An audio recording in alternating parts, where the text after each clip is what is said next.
Welcome, today in front of me Infinix Hot 11, and I'll show you the fingerprint scanner test on this device. So just a couple of minutes ago I set up here my fingerprint, and now I'll just show you how fast and how useful this unlock method is on our Infinix Hot.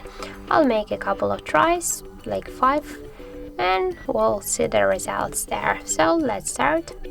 1, 2, 3, 4, 5, 6. As can you see, I can just unlock my device less than in half of second. I just make a really simple touches here. So as can you see, I just will unlock, and by really simple touch I can unlock the device.